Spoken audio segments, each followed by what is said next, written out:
Hello नमस्कार, कैसे हैं आप सभी। एक बार फिर से आपका फूल पत्ती क्लास के निचोड़ के इस रिवीजन श्रृंखला में आपका स्वागत है। आज हम 12 नवंबर की क्लास का फास्ट रिवीजन करने वाले, वो भी सिर्फ 5 मिनट के अंदर। ठीक है गाइज, तो चलिए शुरू करते हैं। सबसे पहले हम 12 नवंबर के इतिहास के बारे में जान लेते हैं।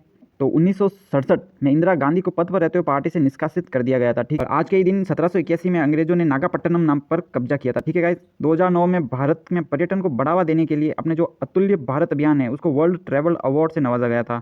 1861 में महान स्वतंत्रता सेनानी, राजनीतिज्ञ, शिक्षाविद और एक समाज सुधारक मदन मोहन मालवीय का निधन हुआ था।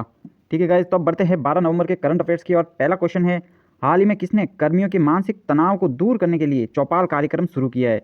तो गाइज इसका आंसर हो जाएगा सीआरपीएफ। अगर सीआरपीएफ की बात करें तो इसकी स्थापना 1939 में हुई थी। ठीक है गाइज, और इसका अधिनियम जो है वो 1949 का अधिनियम है। ठीक है गाइज, और अगर इसके महानिदेशक की बात की जाए तो इसके महानिदेशक है कुलदीप सिंह। ठीक है गाइज, बढ़ते हैं सेकंड क्वेश्चन की ओर। तो हाल ही में सरकार ने किसे नौसेना स्टाफ का नया प्रमुख नियुक्त किया है। तो अगर नौसेना स्टाफ के नए प्रमुख की अगर बात की जाए तो इसके नए प्रमुख है आर हरि कुमार। ठीक है गाइस, तो इसका आंसर डी हो जाएगा। जो आर हरि कुमार है वो एडमिरल करमवीर सिंह की जगह से आए हैं, क्योंकि करमवीर सिंह अब रिटायर हो चुके हैं। थर्ड क्वेश्चन है, logistic ease across difference states index 2021 में कौन सा राज्य टॉप पर रहा है। तो अगर इसमें टॉप राज्य की बात की जाए तो इसमें गुजरात का पहला रैंक आया है। ठीक है गाइस, तो पहले स्थान पर कौन हो गया, गुजरात हो गया। और अगर बात की जाए तो ये इंडेक्स जारी कौन करता है, तो ये इंडेक्स जारी करता है वाणिज्य और उद्योग मंत्रालय। ठीक है गाइस, जिसके मंत्री कौन है, पीयूष गोयल। बढ़ते हैं फोर्थ क्वेश्चन की ओर, हाल ही में किस राज्य या केंद्र शासित प्रदेश में श्रमिक मित्र योजना शुरू की गई है। तो गाइज इसका आंसर हो जाएगा दिल्ली। दिल्ली के अंदर श्रमिक मित्र योजना का हाल ही में शुभारंभ हुआ है। ठीक है गाइज, अगर इसके उद्देश्य की बात की जाए तो जो काम करने वाले श्रमिक होते हैं उनको तुरंत लाभ पहुंचाना इसका उद्देश्य है। बढ़ते हैं फिफ्थ क्वेश्चन की ओर। तो हाल ही में किस देश के सेना प्रमुख को राष्ट्रपति रामनाथ कोविंद द्वारा भारतीय सेना के जनरल की मानद रैंक से सम्मानित किया गया था। तो ये नेपाल के जो सेना प्रमुख है इनको अपने भारत के राष्ट्रपति रामनाथ कोविंद जी ने अपनी सेना का जनरल की मानद रैंक इनको दी है। ठीक है गाइस, और अगर बात की जाए कि नेपाल का जो सेना प्रमुख है उनके नाम क्या है, तो वो है प्रभु राम। ठीक है गाइस, तो आप ये नाम याद रख सकते हैं। बढ़ते हैं अगले क्वेश्चन की ओर। 8 से 14 नवंबर 2021 तक टेली लॉ ऑन व्हील्स अभियान का आयोजन कौन कर रहा है। तो इसका आंसर हो जाएगा न्याय विभाग। इस अभियान का प्रमुख उद्देश्य यही है कि मोबाइल वैन के अंदर लोगों को न्याय के बारे में जागरूक किया जाए। ठीक है गाइस, बढ़ते हैं अगले क्वेश्चन की ओर।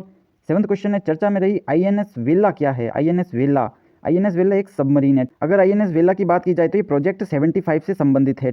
प्रोजेक्ट 75 का उद्देश्य है कि भारत को 6 सबमरीन बनाकर देना। ठीक है गाइस, तो ये उन 6 सबमरीन में से चौथे नंबर की सबमरीन है। अगर सभी सबमरीन के नाम की बात की जाए तो इसमें आ जाती है INS Kalvari, INS Khanderi, INS Karanj, INS Vela, Vagir, Vagsheer. ठीक है गाइस, तो इस तरह से ये 6 सबमरीन भारत को प्रोजेक्ट 75 के जरिए मिलने वाली है। ठीक है गाइस, बढ़ते 8th क्वेश्चन की ओर। तो हाल में कौन सा देश अंतर्राष्ट्रीय सौर गठबंधन का 101वां सदस्य बन गया है। तो इसका आंसर हो जाएगा अमेरिका। तो अगर अंतर्राष्ट्रीय सौर गठबंधन की बात की जाए तो ये एकमात्र ऐसा अंतर्राष्ट्रीय संगठन है जिसका मुख्यालय भारत के अंदर है, और इसके मुख्यालय की बात की जाए तो इसका मुख्यालय हो जाएगा गुरुग्राम के अंदर। ठीक है गाइस, आप ये याद रख सकते हैं। और अगर इसके हेड की बात की जाए तो अजय माथुर इसके हेड हो जाएंगे। ठीक है, और अगर अंतर्राष्ट्रीय सौर गठबंधन की बात की जाए तो इसकी स्थापना भारत और फ्रांस ने मिलकर की है। ठीक है, और 2015 में इसकी स्थापना की गई थी, ये भी आप याद रख सकते हैं। बढ़ते हैं 9th क्वेश्चन की ओर। तो हाल ही में जारी जलवायु परिवर्तन प्रदर्शन सूचकांक 2022 में भारत को कौन सा स्थान प्राप्त हुआ है।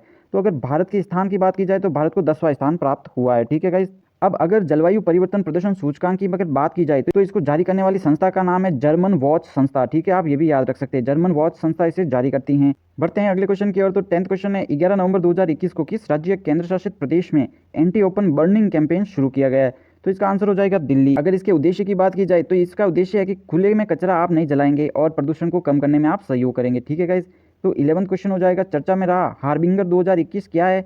तो ये डिजिटल भुगतान का एक नया माध्यम है जो कि हाल ही में लॉन्च हुआ है। ठीक है गाइस, और अगर इस हार्बिंगर 2021 को लॉन्च करने वाले की बात की जाए तो आरबीआई के द्वारा इसको बनाया गया है, यानी ये आरबीआई की एक सुविधा है। ठीक है, हाल ही में ये लॉन्च हुआ है, तो आप ये भी याद रखिए।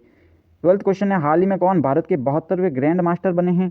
तो गाइज इसका आंसर हो जाएगा मित्राब गुहा, जो कि हाल ही में भारत के 72वें ग्रैंड मास्टर बने हैं। ठीक है गाइज, बढ़ते हैं अगले क्वेश्चन की ओर। 13th क्वेश्चन है, 9 नवंबर 2021 को किसे केंद्रीय औद्योगिक सुरक्षा बल यानी सीआईएसएफ का महानिदेशक किसे हाल ही में बनाया गया है। तो इसका आंसर हो जाएगा सीलवर्धन सिंह। ठीक है गाइज, तो बढ़ते हैं 14th क्वेश्चन की ओर। सनशाइन ओवर अयोध्या नेशनलहुड इन अवर टाइम्स, ये एक बुक का नाम है। तो इस बुक के लेखक आपको बताना है, तो इसके बुक के लेखक हो जाएंगे सलमान खुर्शीद। अगर इस बुक के अंदर क्या दिया हुआ है इसकी बात की जाए तो राम मंदिर से संबंधित बातें यहाँ पर लिखी गई है। ठीक है, बढ़ते हैं अगले क्वेश्चन की ओर। 15th क्वेश्चन है, हाल ही में किसने 37वां पेरिस मास्टर्स का खिताब जीता है। तो गाइस इसका आंसर हो जाएगा नोवाक जोकोविक। ठीक है, अगर नोवाक जोकोविक की बात की जाए तो ये सर्बिया से संबंधित है। बढ़ते हैं 16th क्वेश्चन की ओर। तो हाल ही में किसने विश्व टेबल टेनिस कंटेंडर में महिला युगल का खिताब जीता है? तो ये अपने भारत की अर्चना कामत और मनिका बत्रा की जोड़ी ने मिलकर इस खिताब को जीता है। ठीक है गाइज, बढ़ते हैं अगले क्वेश्चन की ओर। तो प्रतिवर्ष राष्ट्रीय शिक्षा दिवस कब मनाया जाता है? तो इसका आंसर हो जाएगा 11 नवंबर। और अगर राष्ट्रीय शिक्षा दिवस की बात की जाए तो ये मौलाना अबुल कलाम आज़ाद के जन्म दिवस के उपलक्ष्य में मनाया जाता है। ठीक है, और अगर मौलाना अबुल कलाम आज़ाद की बात की जाए तो ये भारत के पहले शिक्षा मंत्री भी रह चुके हैं। 18th क्वेश्चन है, हाल ही में कर्नाटक के 7 जिलों वाले मुंबई कर्नाटक क्षेत्र का नया नाम क्या है? तो अगर इसके नए नाम की बात की जाए तो ये हो जाएगा कित्तूर कर्नाटक। ठीक है गाइज, अगर कर्नाटक की बात की जाए तो इसके सीएम हो जाएंगे बसवराज बोम्मई। और अगर इसके राज्यपाल की बात की जाए तो इसके राज्यपाल है थावरचंद गहलोत। ठीक है गाइज, तो आप काफ़ी इंपॉर्टेंट है, आप याद रखिएगा। 19 क्वेश्चन है, हाल ही में कौन सा राज्य टिश्यू कल्चर आधारित बीज आलू नियमों को मंजूरी देने वाला पहला भारतीय राज्य बन गया है? तो अगर इसके आंसर की बात की जाए तो पंजाब भारत का पहला राज्य बन गया है जिसने टिश्यू कल्चर पर आधारित बीज आलू नियमों को मंजूरी दी है। अगर मानक आलू केंद्र की बात की जाए तो ये मानक आलू केंद्र पंजाब के अंदर ही स्थित है। बढ़ते हैं अगले क्वेश्चन की ओर। तो 20th यानी आज का लास्ट क्वेश्चन है, अमेरिकी वैश्विक इंटरनेट सेवा कंपनी याहू ने किस देश में अपनी सेवाएं पूरी तरह से बंद कर दी है? तो इसका आंसर हो जाएगा चाइना। यानी याहू जो कंपनी है इसने चीन के अंदर अपनी सेवाएं पूर्ण रूप से बंद कर दी है। ठीक है गाइस, आप इसे याद रखिएगा।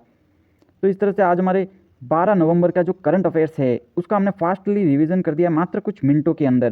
तो गाइस, अगर आप करंट अफेयर्स पढ़कर इस वीडियो की मदद से इसका रिवीजन कर लेते हैं तो आपका करंट अफेयर्स काफ़ी मजबूत हो जाएगा। तो अगर आप हमारे इसी तरह के करंट अफेयर्स के वीडियो देखना चाहते हैं तो आप हमारे चैनल डीबीएस क्लासेस को सब्सक्राइब कर लीजिए और आप हमारे टेलीग्राम ग्रुप फुलपति बुक से भी जुड़ सकते हैं जहाँ पर आपको काफ़ी सारा स्टडी मटेरियल मिल जाएगा। मिलते हैं कल की रिवीजन क्लास में, बाय बाय।